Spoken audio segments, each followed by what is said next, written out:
to Uncomfortable, conversations about culture and Christianity. Today, I'm joined by Jess. Hello, world. And Alex. What's up, everyone? How's it going, Alex? Woo. We also have our favorite guest, the one and only Dr. Karl Pagenkemper. Welcome to the podcast. Thank you. I feel like a boomerang. You try to get rid of me, and I keep coming back. Oh, I was going to say you're half right if you stopped at boomer. But no, I'm just kidding, Karl. Just had to give you a little. I thought you said you feel like a boomer, and that's where my brain went. I'm sorry. Is boomer offensive, Karl? Not personally. No. Are you a boomer? Or are you? Yeah, Oh, yeah. Okay. Oh, yeah. You are Smack in the middle. right in the middle of it. Okay. Yeah. I'm like right there on the. I'm an elder millennial, but I suppose I could claim Gen X if I really wanted to, but I don't think so. Anyway, sorry to start the podcast off with an insult, unintentional. Wow. But Here we are. we're ready. Thank you. We're just trying to get everybody in the kind of a uncomfortable state of mind because today we are going to be diving into the topic of drinking alcohol and where Christians should land on that. And it's one of the most divisive topics that I think I've encountered in my life as someone who grew up in the church. And, my father was a pastor and my grandpa was a pastor. My brothers at different times in their lives were pastors. And you got to have all this church politics behind it. And then a mix of good and bad theology and everything else that comes along with alcohol in this topic. Generational trauma, addiction, but also, just nuance and complexity. And so we're going to try to dissect some of that and maybe share some of our personal experiences and standpoints and beliefs. But we thought who better to help us really understand what Scripture is saying about it than Karl. You can give us some clarity there. So thank you, Karl, for being here. Yeah. And thank you all, because you all are helping me out, because this coming Sunday, I'm actually talking about Jesus and water and wine and all that kind of stuff. And I don't have time to talk about this in my message. And so I'm like, I'll just point it back to the podcast where we can have a little bit more discussion about what does that actually mean? Because it's a reality in that, and that's one of those central passages people end up going to is Jesus made wine. And obviously Jesus drank wine, or Jesus was getting people drunk and all those kinds of things. And so then it kind of gets into that discussion of what was that wine? How diluted was that wine? What is alcohol? But there's way more outside of that passage inside of Scripture, I think, that we can talk about for sure. And their churches, kind of gone back and forth, and there's different traditions in the church that even have their different thoughts on, what that looks like inside of Scripture. But the Bible does talk about alcohol. Especially wine appears in a lot of feasts, covenant meals, communion, weddings, kingdom imagery. So wine is just one of those big things, but it also talks about strong drink and addiction and being drunk on wine and things like that. And so you can see smattered throughout Scripture this idea that alcohol is present there and even pointed towards being cheerful or something to celebrate. So I think a lot of the discussion isn't like, does the Bible talk about it, but what is the alcohol, quote unquote, in the Bible? And then how do we perceive, some of those things? Well, I do want to say welcome to all of the hundreds of new listeners we just got who might be tuning in because you sent them here. They're like, Sundays. you have a podcast at the church? What? Yeah, we're 300 and 3 episodes in? Yeah. We're ways in. But all right. So what, Alex, or anyone I guess at the table, like what does that look like then? I think you're right. I do hear that argument made a lot. Well, obviously Jesus was advocating for drinking alcohol because he turned into wine, and then you'd hear the other argument. Well, it wasn't fermented the same way, and then I'm like, well, wait, how was it fermented then? Like if it wasn't, it wasn't the same alcoholic content. Or the argument that they had unclean drinking water, so they had to rely on something that they could drink that would be, not make them sick. So there's all these different types of cultural contexts, and I think we're dealing with that too in a modern culture. But where do we even start? Yeah, and I think It is important to note that, there's probably camps, and this is making a broad overview, but of Christians, followers, faithful followers of Jesus that land in different spots on this. Traditionally, if you're Orthodox, Catholic, Lutheran, a lot of Reformed types of traditions would say, and none of them say, go get drunk. I think all of them are like, be wise about this, but they would often say, hey, alcohol is good in moderation. It's one of the gifts that's given to us by God. And then there's traditions. If you're raised in more of a lot of Baptist traditions, I was raised in a Pentecostal tradition, prohibiting alcohol. It was a huge no-no. Nazarenes, a lot of the holiness movement, Wesleyan kind of movements are split on this, but most of those would push towards it's discouraged, it's prohibited, it is don't ever do it, stay far away. The devil's not lettuce, that's marijuana. Mm-hmm. What would we call alcohol? The devil's, maybe they don't call juice. The devil's juice. The devil's juice. Sorry. So, angel's envy.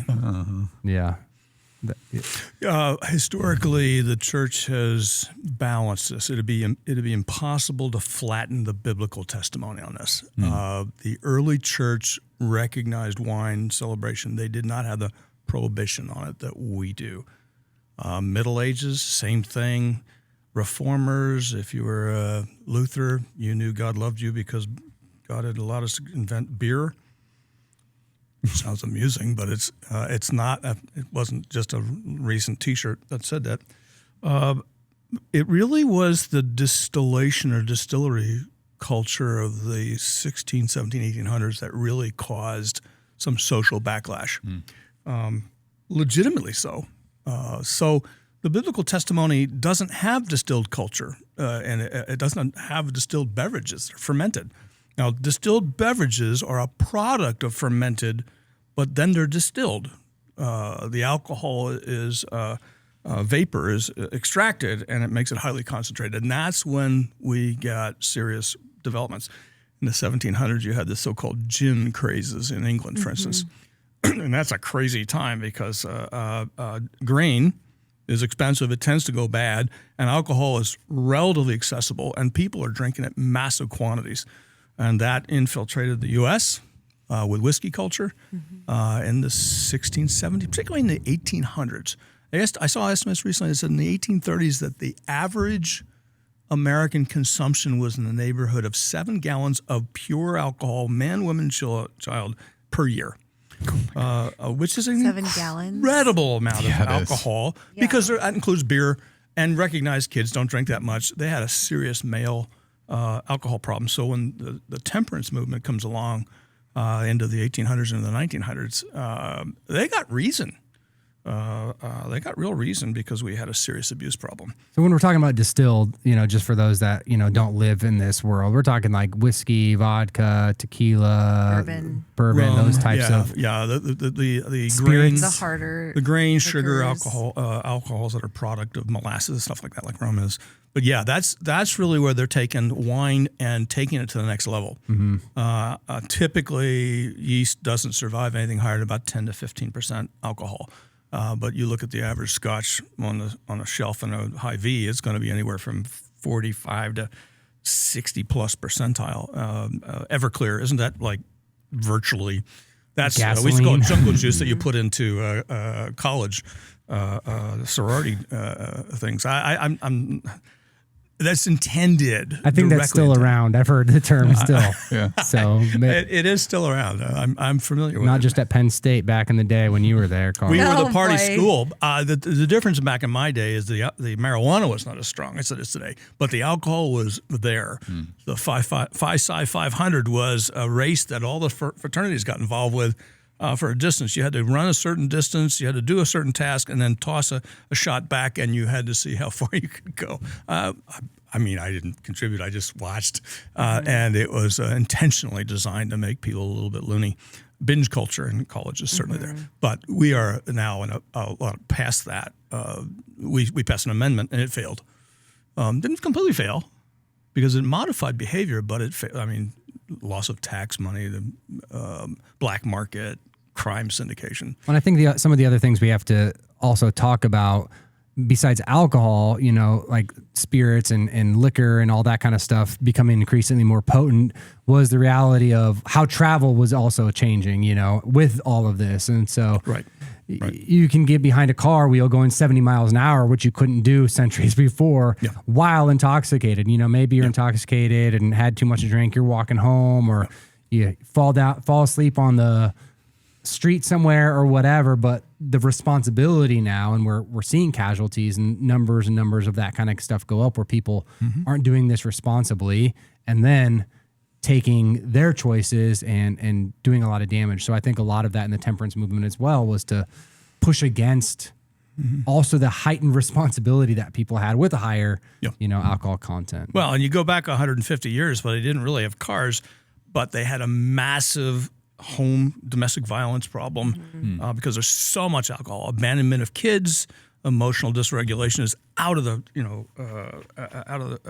the world, and their capacity to do damage was there. Now we just add a vehicle, or airplanes, or trains, or stuff like that. I mean, riding a horse is so you fall off, but you don't kill 3 people.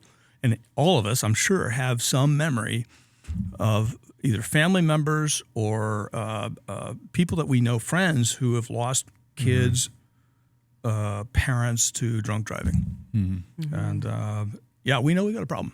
So then I think too, when we're talking about, should Christians drink alcohol, a lot has changed from, if we're starting out, referencing Jesus turning water into wine at a wedding many, many, many years ago. And then we're talking about today, where we live with many different forms of alcohol, different ways that it can be abused and how it's changed. And then we're lumping everything under that and saying, like, okay, is this okay? What's okay?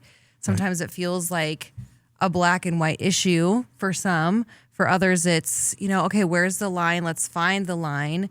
And I think that that's why we're kind of like flushing this out a little bit more today, because there has been so much nuance and change and things that have been added and taken away from this, depending on how you grew up, what your culture was, your interpretation of the Bible.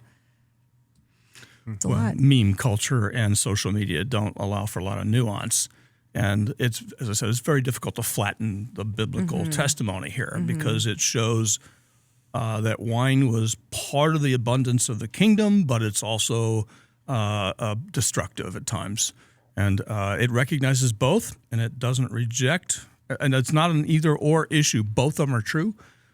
So it suggests there's a lot of wisdom that's necessary in the Christian life. But I mean, it's not just alcohol. Alcohol we have a problem with, but I mean, you got gluttony and workaholism and a bunch of other patterns of behavior, drug use or otherwise, that are patterns of behavior that all need some wisdom as to how far you go. I mean, alcohol arguably is much worse than in its impact than marijuana is. Marijuana is not without injury. That's a lie, because it does have consequences. But the nature of the violence and the removal of inhibitions that alcohol creates, a secret insight that I learned at Grace. One of the reasons that some of our female leadership resisted any alcohol use is because virtually every sexual assault that took place on campus or nearby with the students was related to alcohol consumption somewhere. And that just, causality and correlation, they're both there. And I don't want to miss that reality. I don't assume that everybody should not drink as a result, but it was clearly there. And we knew it, and we recognized enough that we had to deal with it often enough. And I, too, will just validate the complexity of this topic, because as a therapist, even just as a human Christ follower, woman living in this world, alcohol is one of the most, it can be very complicated and confusing. And because it's one of the things that I see, it's like, it's on your happiest day, like you can be cheering at a wedding. And I've done that. And then I visited a family member in jail for a DUI because it's ruining their life. And so there is so many complexities that come with it. It's like one of those things that has been a part of people's best days and been a part of people's worst days. And there's not very many things that fall into that category. If we think about those things, it's like we we can probably think of 10 different things that it falls into that category. And so, we tend to have strong feelings about it, but I think that it's really hard to kind of flush out like, okay, when is it okay? When is it not? How much is too much?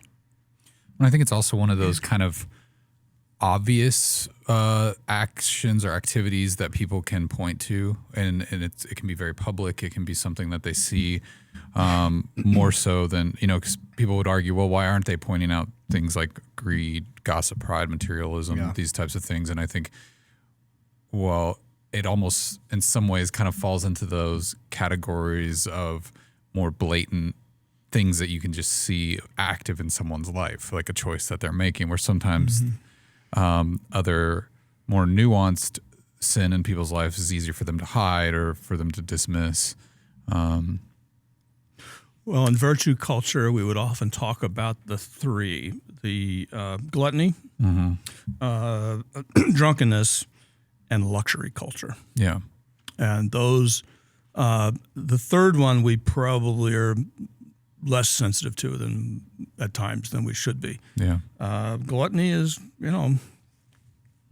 I get it. As you slap your belly. Yeah, Okay, right. But those three things, and Paul's going to talk about the necessity of sobriety. He's not talking about lack of alcohol. He's talking about a sober spirit. And alcohol has the tendency to reduce inhibitions and loosen up certain behaviors, which is very different than actually a lot of drugs do. It allows you to do things you might not normally do, even if you thought about it.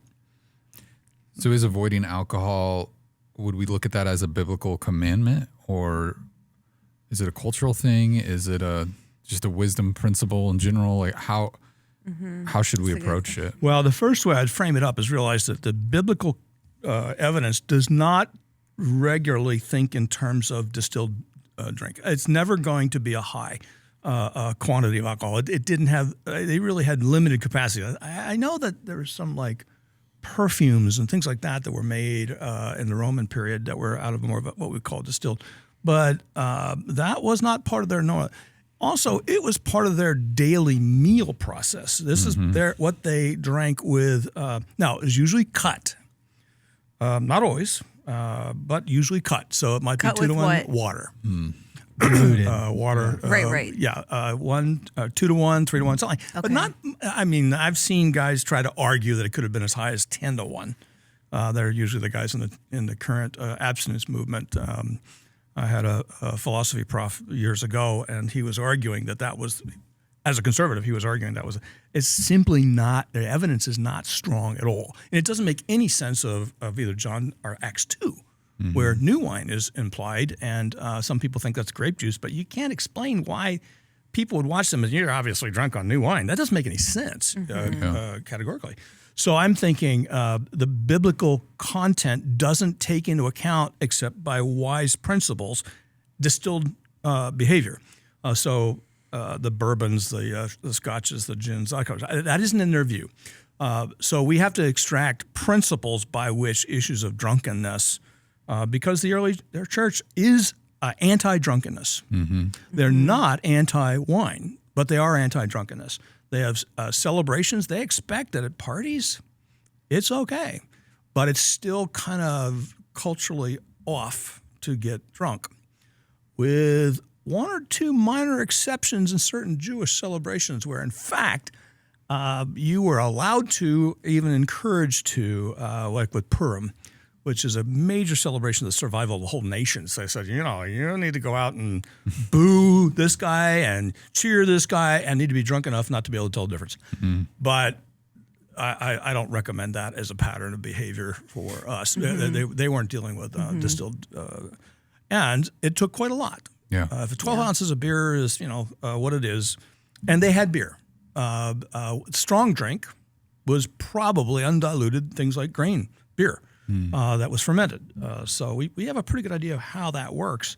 But yeah, the quantities are just out of sort of what we're used to. So when we're looking back at past biblical culture with what you're talking about, that is a lot different than how this has come to be in our modern culture. Like I didn't hear people in the Bible saying like, oh, Jesus was stressed, so he went and grabbed a bottle of wine, or somebody was having a bad day and so he went and self-medicated. I mean, maybe there is that somewhere, but where we tend to take it now in our culture is those types of things. Or it's not like, you know, we hear about like Jerusalem, like wine moms club in the Bible where it's like, okay, the soccer moms like are all drinking wine, or no offense to soccer moms, I am one. But it's just like there are just those terms where it's like, you know, shirts that say drink wine, pet dogs, you know, all those things. Like our culture has morphed into it being more of our identity. Whereas it sounds like what you're talking about is the culture is just like, okay, at the end of the day, it was more something around a meal or it was served at a celebration. It wasn't something that was like necessarily pervasive or connected to other parts of identity. No, and also identity is much more culturally formed. Our tendencies in isolation and loneliness, their culture is much more communitarian. And so it does become part of every meal might have some. They don't eat 8 meals a day. The patterns of midday meals and things like that make sense. But there's fermentation is simply a function of a non-refrigeration culture. If you're going to have grain and you're going to have grapes, you're going to have something going on. And so the idea of fermented, you'll have wine that's currently fermenting in a wineskin. They don't put them in bottles and on a shelf that you can go buy them. It's just part of their culture. And they would not view it as something that you had to wait until you're 21, for instance. And that's part of the difference between the European mindset and the U.S. mindset is we hold off, bang, bang, bang, until then you're allowed, but not before then. The European mindset tends to be more around the beer wine culture than ours is, more around whiskey and stuff like that, bourbon. They tend to think in terms of, at certain ages we ought to be able to introduce it without feeling badly about it, especially in homes. And so rather than slingshot out of, a complete negative, they're more interested in helping. And we did that with our kids intentionally. Mm-hmm. I wanted them to feel like, this is, if it's going to be part of a meal or part of a celebration. My older daughter's first exposure to wine was at an Episcopal communion service. Mm-hmm. And I don't think she liked it very much, but it was kind of, she thought it was grape juice and it kind of freaked her out. But she slowly was able to, she gets to make her own decisions. She's an adult. She's in her mid-30s now, and she's capable of handling that. Yeah. I think. Both my daughters are that way. So if at all possible, it's wise to, I think, if you're going to set your kids loose in the world, you better teach them how to handle that. It may be an abstinence decision on their part. Mm-hmm. That is not a bad posture. Mm-hmm. And so when we look at Paul and gray areas, that's critical. Mm-hmm. And for two reasons. In Romans 14, he's really talking about don't cause somebody to stumble. And in 1 Corinthians 8, 9, and 10, he's talking about the fact that I don't really care what you Christians think. I care what a non-Christian thinks. Yeah. I'll do anything for the cause of the gospel, which may mean if my neighbor gives me a cigar because they're celebrating a child, I might take the cigar rather than hand it back and say, I'm sorry, I don't smoke. So there's a logic to that, but there's also a concern inside the house. We don't cause people to stumble. My question is, some people are just professional nerves. They're watching. They want to know, but they're not caused to stumble themselves because you do something, your hair gets too long, or you use certain language. They're just offended. They're like professional nerves.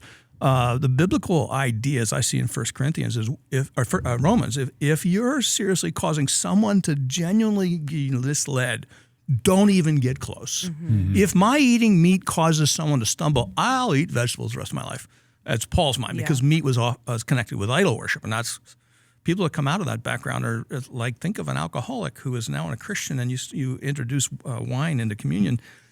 The aroma alone creates the trouble. So he was pretty cautious, but he was also free, and he understood himself as strong enough not to worry about it. He knows there's nothing there in meat that's offered to idols, but if it causes somebody to stumble, he'll step away from it.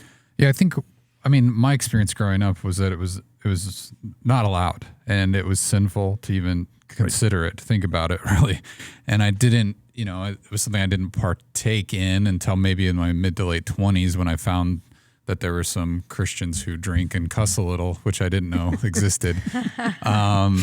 And you get because they're not really Christians. Yeah. Oh, is that what it was? Okay, they were lying. They did those two things. Okay. Sorry, Eric. Sorry for the things I said. Yeah, we just blew up your image. Yeah. Well, and so I would say I probably got a little peer pressured there to partake in alcohol at different times.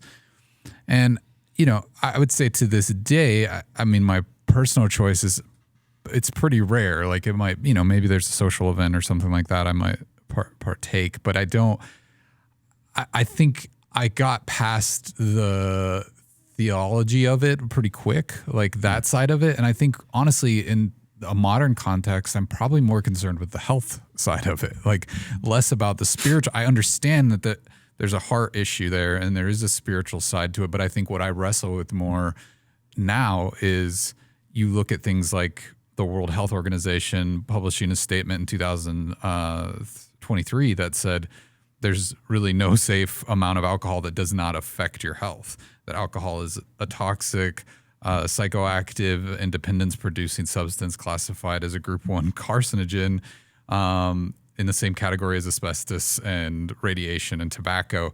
And so it's like you the more that science understands it, people have even questioned, would the FDA even approve alcohol today if it was just discovered? And it seems like probably not as an over-the-counter, just casual drink, like just because of the negative effects of it. And so I think when I look at it from that standpoint, it's like, well, why would I want to? I personally don't really enjoy the feeling of having too much alcohol. I don't like the way it makes me feel. So it's like there's parts of it there that just from like a natural human standpoint, I don't really enjoy it, or I'm not like drawn to it. I'd never have liked the taste of beer. So it's like, okay, well now I'm on some sort of like high horse, and not really. It's just, it's more about preference to me. But I do think in a modern context, it's like, I think you were hinting at it, Karl, there's so much allure around it and mystery to young people when they're told you're not allowed to have this until you're 21, and they see their parents doing it and they see a culture, we're sneaking out and drinking, and there must be all this fun connected to it that I'm missing out on, when really if you probably let them have that taste of it when they're 14, 15, 16, 17, they might have that same reaction and go, ew, this is gross. What's wrong with people? Do that.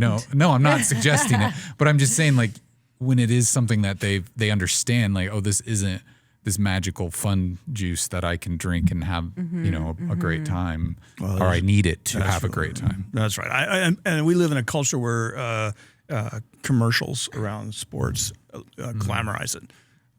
It's interesting because if I remember right, in a commercial, you can't actually drink in the commercial. They'll take it up to their mouth and then they'll cut the commercial right there because you can't. But of course, in the show, around it, they're drinking. So you watch Colbert late at night. He's doing shots with his guests, and it's kind of I want to say it's amusing on the one hand, but it's also risky because we are we're glamorizing some of that. One of the reasons I have no interest in getting drunk is I did it once when I was in high school. I was in Europe. We were, easy access, and I felt so lousy. The next day, because we were touring. I was a musician back in some former life, and we were touring, and I literally sat on the floor. New Karl lore here we just unlocked. What did you play, Karl? I didn't. I was a vocalist. Oh, okay. But we were doing primarily classical music. Duet. Yeah, for it. Alex and Karl. Not me, Karl. I'm like the non-musically gifted person here. I do remember thinking, though, that I never wanted to feel that lousy again. I was going to use a few other words, but I weren't on the podcast. So I did feel pretty lousy. You need a couple drinks before you use those words. Before I would feel lose my inhibitions on that. So I also find that alcohol is one of those things where we use it a lot of times for dysregulated emotional states. There's a big word. That's her world.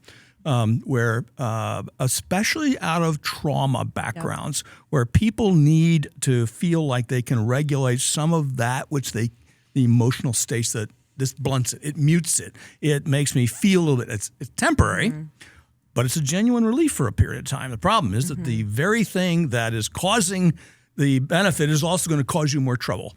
Welcome to the alcohol world. I have seen this. I've seen this with some of my own residents, and I'm going to say that without naming any. I recognize some of their awareness. They're coming into their own too, and I see that particularly in those who have struggled with trauma in their backgrounds. There is a natural outlook there, and it's not a conscious decision to move that direction. Yeah. But they have to be aware of it. When one of the things I found interesting as I was kind of researching this, and you guys brought up kind of the cultural allure and even commercials and things like that, that the tagline, drink responsibly, like only the alcohol industry has been able to come up with their own tagline, which essentially just moves the responsibility from the people creating it to the people that are consuming it. Right. And they're the only ones that have been able to continue to get away with it. And so like cigarettes or opioid, you don't say opioid responsibly or, things like that are like, and it's like a joyous thing, do it responsibly. And so they're able to kind of use that tagline as a way to shift like, well, it's up to you. And yes, at some level, it is up to you to use it responsibly, but some people don't even have the ability to do that, especially when we were talking about trauma or, some of those kinds of things, like the ability to be responsible. If you've seen that cycled in your family, all those kinds of things is just a difficult thing, but because you haven't developed, that ability. I grew up and my grandpa made wine. I just remember going to his house all the time, and there's just these big jugs of all the process of wine. So fermented, or he just got the stuff, and it was all kinds of, it wasn't just grapes. It was all types of things that he grew. Not marijuana wine, if it sounds like that, but like different fruits, because you can ferment almost anything in towards a wine. And I remember, grandpa would be like, "Hey, you want to try it?" He's super proud of it. And I really learned a lot about the process of that, because it's a fascinating process, to see, and the time that it takes. And, when somebody really is passionate about it, and it's not just coming out of a box, but you get to hear the story and you see where it came from, and, you hear the science about it, and grandpa's geeking out. Like, I love that. But tasting it, when he would be like, "Here, Alex, you want," and I just even thinking of it makes me like have that feeling in the back of my throat. Like, oh, I want to just throw up right now. I kind of taste it. And so I grew up with this healthy respect of like this beauty and this culture around it. And,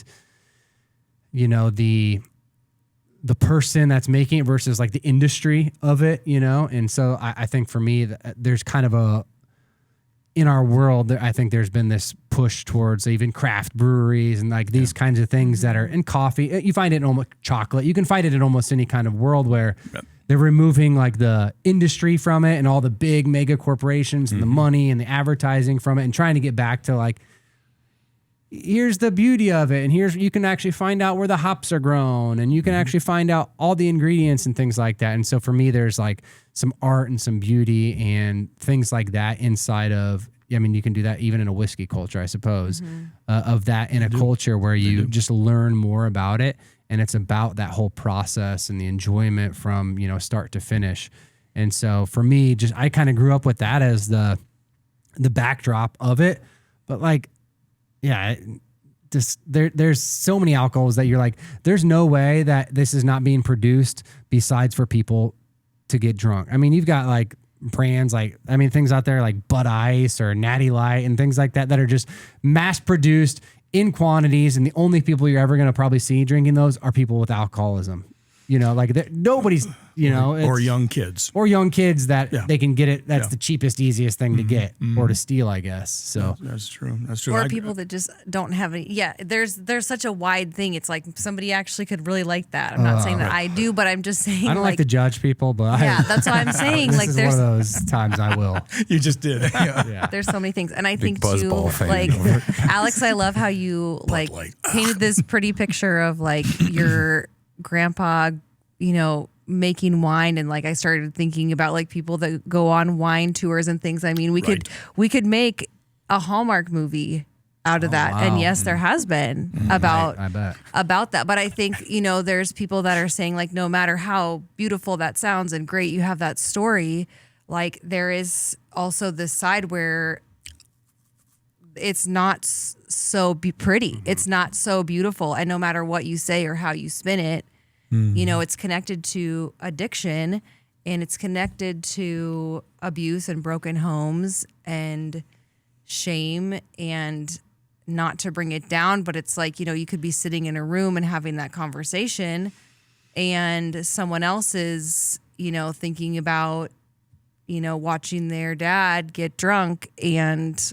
not being willing to go outside and throw the ball with them in the yard, And so I think like loving people well is, having those stories and sharing, which I love, like that's a beautiful memory, but it's also like holding space for, other people in the room. And Alex, I think you have like high emotional intelligence to like be very aware of who's around you. But I think that's a great example of what we need to be doing in this conversation. So when we're saying like, oh yeah, alcohol's great, or, this is the conclusion I've come to, man, we're sharing space with brokenness in a broken world, and sin is pervasive into everything, and it distorts something awesome that Jesus did at a wedding.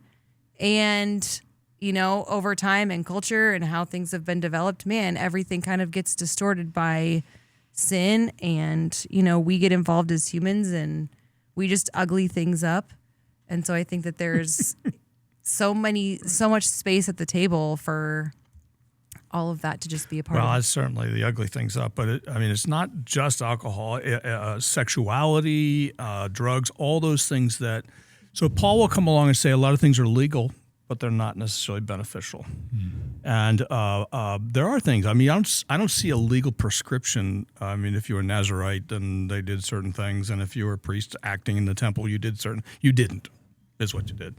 But outside of that, it was just part of the culture. But the idea of drunkenness is clearly prohibited. And the idea of, is it useful? So in Pauline language, you would talk about meat offered to idols. That was serious stuff because it was identified with religious culture.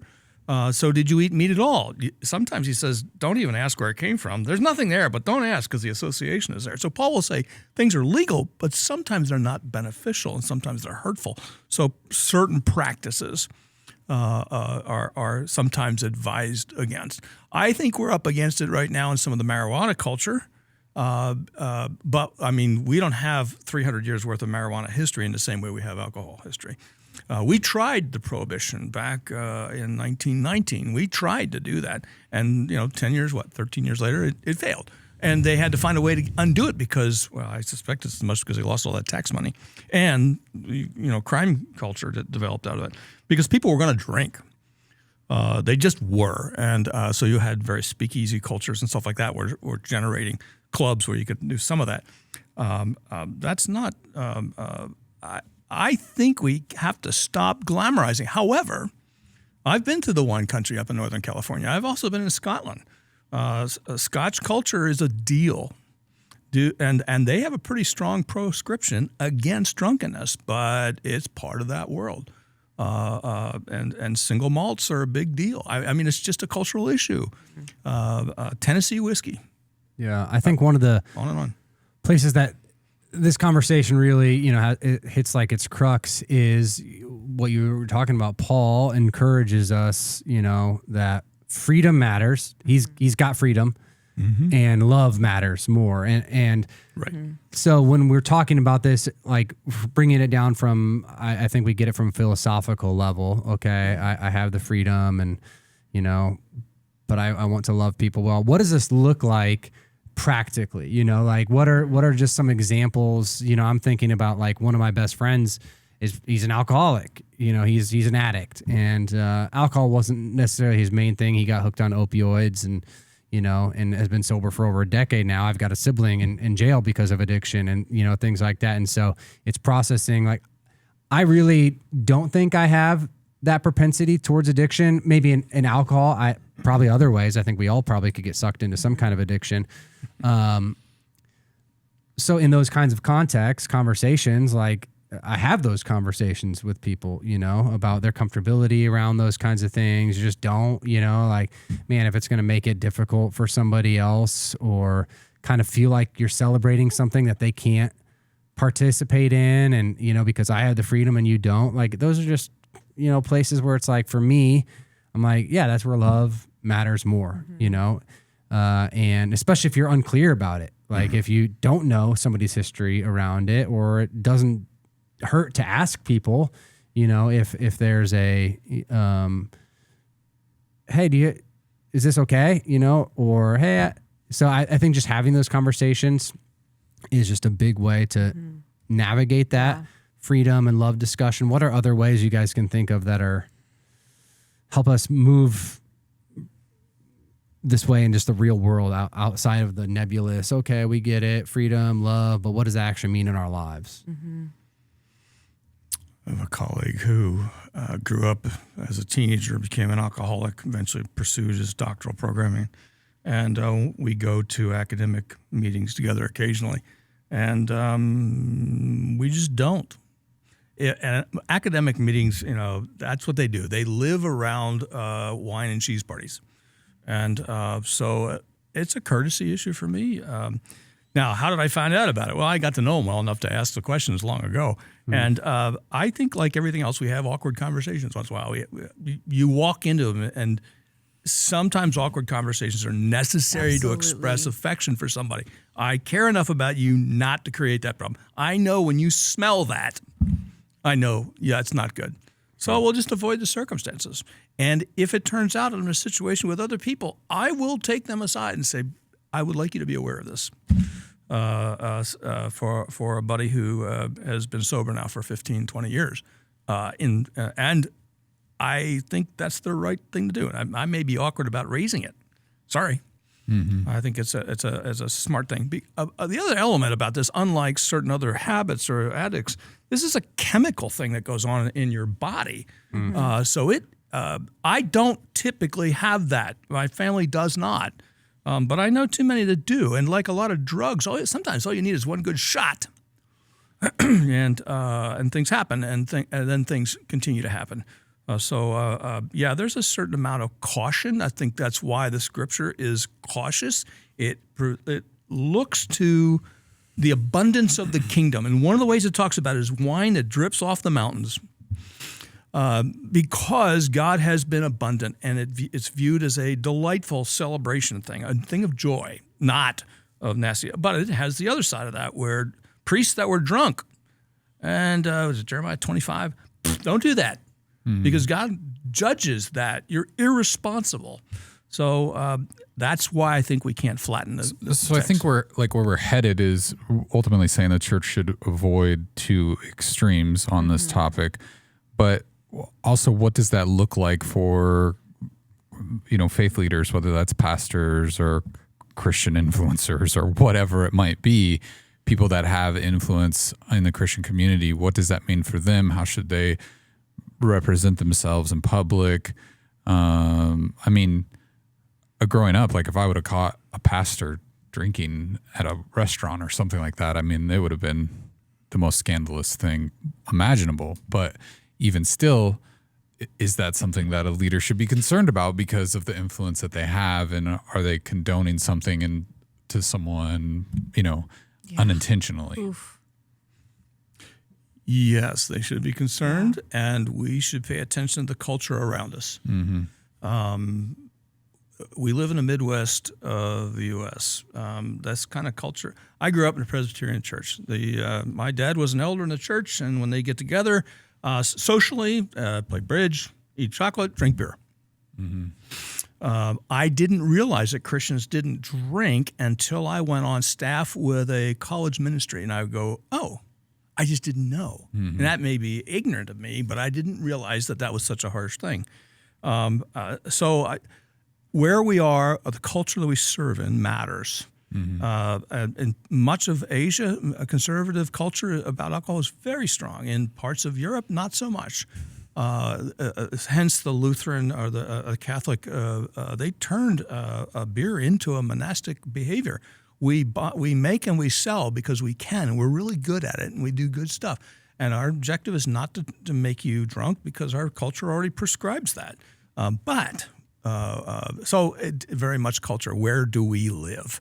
Mm-hmm. And so, yeah, I think a certain amount of caution. Even our own policies here at the church are cautious in this way. They don't say no. Mm-hmm. They don't say yes. They say be wise. Mm-hmm. And unfortunately, most of life is that. Yeah, there's a certain amount of wisdom, and culture determines a lot of what we allow ourselves to be involved with. Pay attention. I think a big thing about wisdom is inviting others into that kind of conversation as well, like not leaning on my own understanding, and inviting others to be part of it. There's definitely, for me, if you like, I'll have, a beer every so often, and I like a craft beer. But there's also places I'm like, yeah, and I like that in my house, or at a brewery where they made it, and hearing the story. If I'm going to a baseball game where I'm out in public, or like I'm going to a restaurant, I'm like, yeah, not worth it. I just run into enough people at different places, and like I also like to have fun, and can just be a silly person, believe it or not, from time to time. And so, like, even without alcohol, right? Or you're cheering at a game and you're pumped up. And so, like, somebody can write their own narrative, in any kind of place. And people have cameras attached to everything, these days. And so there's just a narrative that can be written that you can't control, especially if you're giving people the opportunity to write a narrative, in those kinds of spaces. And so for me, I think, being in leadership or in a place where at least there's some responsibility and spiritual shepherding, I think that's a part of what that just looks like for me in a lot of those spaces in public. So probably not going to find that in like a super public area, and I think that's okay, and I think that's wise, especially for a lot of younger. You're not going to see me ever post about it on social media. Again, it's that same kind of thing. Like, I can post that I'm having something in my backyard, and who knows, what number that is or whatever. And those things can just continue to ripple and create a ripple effect, create a permissive thing for other people that might not think it's permissive. And it just creates all kinds of conversations that if I don't do that, I don't have to have. Right. And so that's for me what the wisdom looks like, for sure. Well, I mean, a friend of mine, she was on a pastoral staff at Cal. She wouldn't drink at all, even though she didn't have a problem with it, because her kids might out her in a community that was a little negative toward it. So she was aware. Thinking through all the things. My kids outed me on social media. Alex knows that.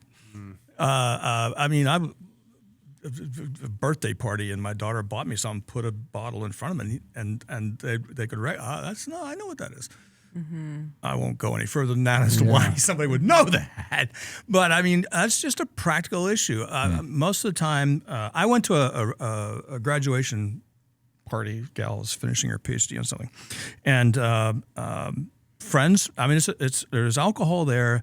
Couple staff members were there from church, and a couple former residents were there. And I thought, this is good. I'm comfortable with them doing what they want to do. I don't feel obligated to, as the staff person, to say you shouldn't be doing that. I don't really think I needed to, and I don't mind it myself. But in certain contexts, I've had history with that at Grace, with not just students, by the way.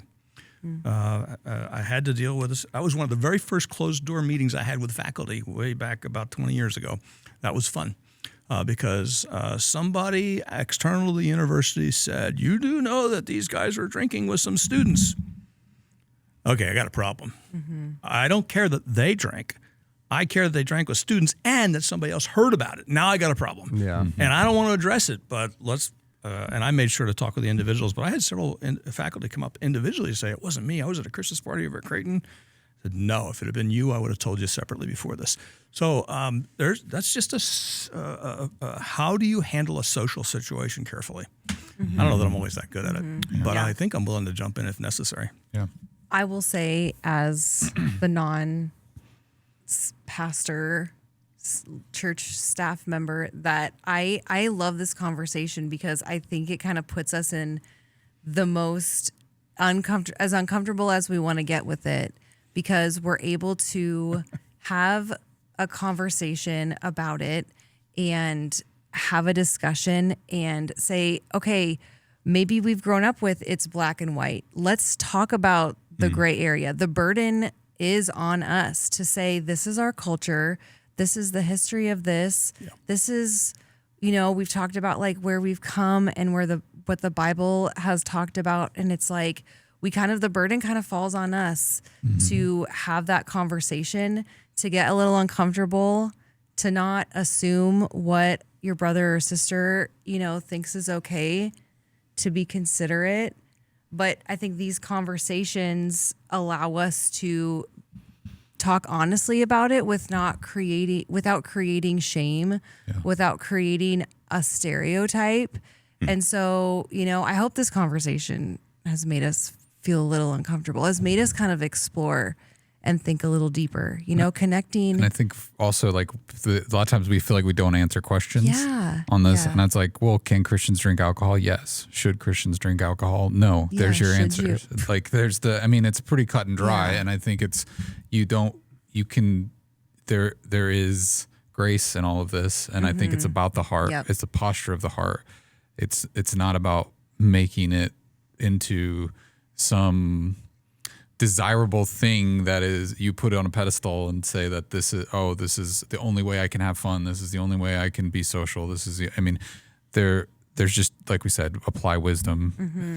I love it in 1 Corinthians 4, Paul will say, it's a very small thing for me to be judged by you. I love that line because he's responsible before the Lord. Now, he's not stupid and he's not incourteous. They were hassling him for other social issues at the time that we would look at and go, really? But they had their own, and we're just in a different culture. But his willingness to say, you know what? It doesn't bother me that you judge me. I have one who does. I'm sensitive to you, but I'm not going out of my way just to, I'm not planning to go out of my way to deal with every professional nerve in my audience. I don't have the time, and gosh, I got a mission to carry out. You're just getting in the way. So I don't want to be rude about that, but I do think, and I would probably not say, should we? I would just say, may we? I would argue, yes, but we may not get drunk. I think the prescription of that is pretty strong. That's good. So, but where is that? And that's our technical problem as to what point is impairment happen. And we know by the time, if 0.08 is the limit. We know by 0.04 you're already impaired for driving purposes. Your decision-making process, all the executive functions that your head normally carries on are changing because of that. Yeah. So at what point is enough or too much? And the answer is, I don't know. Yeah. I've got a black and white, and I've got a black and white, and I got a large area of gray in here. Be wise. Yeah. Wisdom literature is constantly holding tension between two issues. And it's right in Proverbs. Point. Yeah. I mean, you've got Proverbs. On the one hand, you're supposed to give things because it makes his heart glad. And the other point is you hang over that wine too long and you're an idiot. Yeah. So there's both of them going on at the same point. And there are black and white places. If your company has a policy on it, you're working at a church that has a policy on it, you're not of age, like, no. Yeah. You don't get to say, well, my freedom in Christ outrules, the company document that I signed or the church document that I signed or, the legal ramifications of it. I mean, good luck giving that. Well, you get pulled over, or you're getting busted at a party because you're underage. You don't get I wouldn't recommend quoting that you've got freedom in Christ. To that police officer. Yeah, I can break that law. So I'm not under the law, man. Which law are you talking about? Yeah, there you go. Try it and let us know how that works. No, don't actually do it. Do not try it. Don't be in a situation where you have to try it. Yeah. All right. Well, thanks, Karl. Thanks for your insight on all of this. It's one of those conversations that will probably never go away until the next prohibition happens, and then we can say it's illegal. You think we're moving that far? I don't think so. Sorry, I'm being dramatic. But seriously, if you have any questions or concerns you want to reach out to us, you can always do that on social media at CCC OMA Podcast on TikTok and Instagram. You can send us an email to podcast@cccomaha.org, or you can leave us a voicemail at 402-885-9930. But until next time, we'll talk to you then.